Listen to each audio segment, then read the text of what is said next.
Are you looking for the best way to travel solo in Europe? You are not alone. Solo travel is booming, but on massive ocean cruise ships with thousands of passengers, it's easy for singles or solo travelers to feel lost in the crowd. What if I told you there is a different kind of cruise, one designed perfectly for solo travelers like you? Hi friends, I'm Oksana with Signature Travel Channel. I've also traveled solo myself, and for over 16 years I've been helping people plan vacations big and small. In today's video, I'm sharing why European river cruises are an incredible option for solo travel. You'll also learn tips to make the most of your solo cruise experience and how to maximize your value, including pricing and a booking advice. Let's dive in, and if you enjoy travel content like this, please subscribe to my channel. It really helps me keep creating videos just for you. There are many different reasons why people choose to travel alone. For some, it's a journey of self-discovery. Others may have lost a partner or a friend, and while they still want to explore the world, doing it alone can feel overwhelming. Or even, can I really do this on my own? Whatever your reason, I want you to know this. You are not alone. And more importantly, you don't have to feel alone when you travel. What I am here to do is to help you figure out what type of travel experience could make this journey easier, more fulfilling, and even joyful. And if you've never considered before, let me introduce you to something truly I love: river cruising in Europe and beyond. Let's start what makes river cruising so special. Unlike ocean cruise ships that carry around 3,000, 5,000 people, river cruise ships are much smaller, usually around 120 to 190 passengers. That makes everything feel more personal, more relaxed, and honestly more human. You're not navigating crowds or waiting in long lines. Instead, you're enjoying a cozy, intimate atmosphere where it's easy to connect with others or enjoy your own space when you want it. One thing I absolutely love is how the crew and cruise director treats you. They know your name, remember how you take your coffee, and truly care about your experience. After just a day or two on board, it starts to feel like a little family. And if you're wondering about safety, you can relax. River cruises are known for being very secure, with attentive staff, walkable ports in safe towns, and a tight-knit onboard community that looks out for one another. It's the perfect balance of independence and support. And here's something that might surprise you. River cruise lines like Avalon Waterways say around 10% of their guests are solo travelers. AMA Waterways reports even more, 15 to 20% of their guests cruise alone. So yes, you are definitely not the only one. You are likely to meet other solo travelers on board just like you, curious, friendly, and ready to explore. In the main dining room, seating is open and casual. There's no assigned tables, and you don't have to sit in the same spot each day. Most tables sit 4, 6, or 8 people, so it's easy to join others. Tables for 2 are rare, which makes it even more welcoming. You just walk in, say hello, and sit down. As a solo traveler, you'll never feel out of place. The guests are friendly, and the setup makes it easy to meet someone new at every meal. When I traveled solo, people were so kind. Anytime someone saw me alone, they'd smile and say, "Would you like to join us?" It happened more than once, and it never felt awkward. That's the kind of travel experience I want for you too. Let's talk about the top perks for river cruising for solo travelers. Perk number 1 is total freedom and flexibility.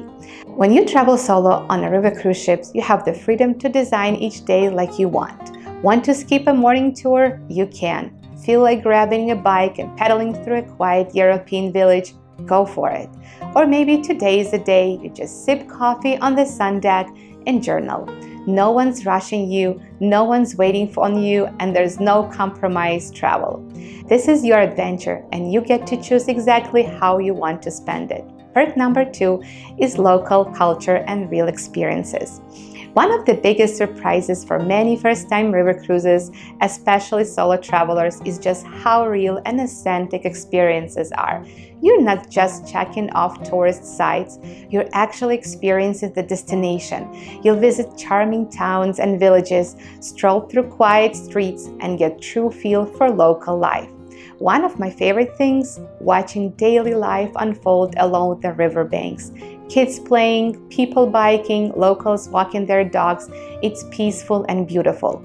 Your guides aren't just reading from the script, they actually live in those places. They'll share stories, history, and personal insights that brings the towns to life. And the food on board, it's often inspired by region you're sailing through. Perk number 3 is time for you.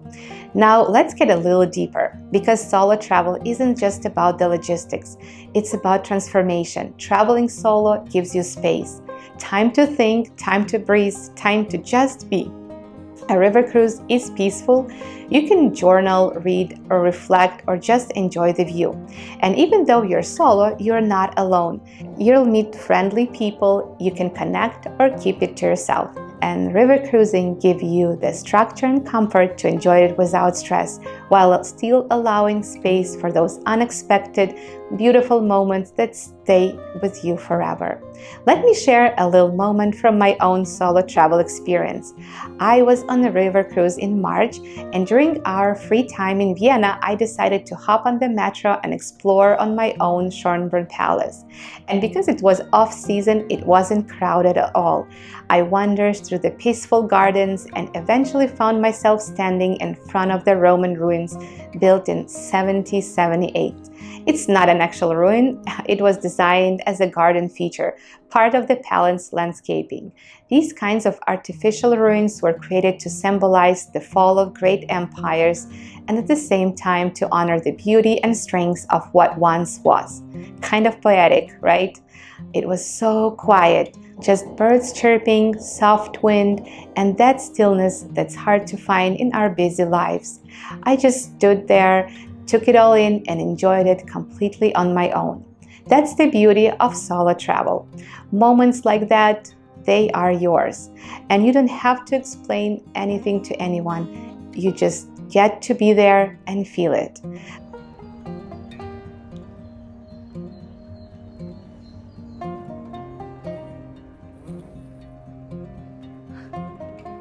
Let's talk about pricing and something that often surprises solo travelers, the single supplement. Most river cruise cabins are priced based on double occupancy. That means that cruise lines expect 2 people to share that room. If you're traveling solo and want a cabin to yourself, the cruise line still wants to make up for the missing second passenger, so they charge a single supplement fee, which is usually a double than the per person rate. It can sometimes feel like you're being penalized for traveling alone, and it can make a trip way more expensive. Why do they do this? It's mostly about revenue, and the cruise lines needs to cover their fixed costs. But here are some amazing news if you're thinking about a European river cruise. The industry is finally waking up to the booming solo travel market. More and more river cruise lines are actively welcoming solo travelers. For example, some cruise lines now offer cabins made just for one. Emerald Cruises has a solo cabins. These rooms are fixed panoramic windows and no single supplement. They're cozy and designed specifically for solo travelers. Ama Waterways has select ships in Europe that offer solo staterooms with French balconies. You just pay the regular per-person cruise fare, no extra supplement. But there's more. Many river cruise companies either waive or reduce single supplement on select sailing. Some offer 10 to 25%, and few even waive it completely. These deals are usually limited and often available during the off-season, likely early spring or late fall. And the best deal is on the lower deck, often reframed as a swan deck with fixed windows. I'm also working on a new video all about the best river cruise lines for solo travelers. So if that's something that you'd like to learn more about, be sure to subscribe so you don't miss it. But here's some exciting news. I'm personally hosting a group on Danube River Cruise. So solo travelers are more than welcome. In fact, we've got a fantastic solo travel offer just for this sailing. You don't need a travel buddy, just come as you are. If you're curious, check out the link in the description for the details. I'd love for you to join us. So, how can you avoid or reduce the single supplement? Here are 3 quick tips. Travel in the shoulder season. Spring or fall usually has the best deals. Book early. Solo cabins and discounts are limited and go fast. Choose a fixed window cabin. They're more budget-friendly and often includes in solo promos. And before we wrap up, here's 5 quick tips to make your solo cruise even better. Tip number 1, pick the right itinerary. First cruise, go with Rhine or Danube. They're popular for a reason. Great scenery, castle, music, and easy connections with other travelers. Tip number 2, join activities. Don't stay in your cabin. Try walking tours, wine tasting, and cooking demos. Smaller groups make it easier to meet people. Tip number 3, start simple conversations. Say things like, mind if I join you? Or which tour did you go today? Most guests are open and friendly. Tip number 4, enjoy quiet moments. Find a cozy corner, sip coffee on the deck, read in the lounge, make time for yourself. It's part of the journey. And tip number 5, capture it. Write in a journal, take photos, share on social media. Later, you'll love looking back and seeing how far you've come. So, are you ready to stop feeling alone on your solo trips and discover a more connected way to see Europe? If this has got you thinking, I really encourage you to start looking into European river cruises. It takes a little courage to explore the world on your own, and those who do it often find it incredibly rewarding. You're never truly alone on a river cruise unless you want to be. If you've got questions or tips about solo travel, drop them in the comments. I'd love to hear from you. And if you found this helpful, please give a thumbs up, subscribe for more travel insights, and share it with anyone you know who might be dreaming of their own solo European adventure. Thanks for watching, and I'll see you in the next video. God bless you and travel the signature way.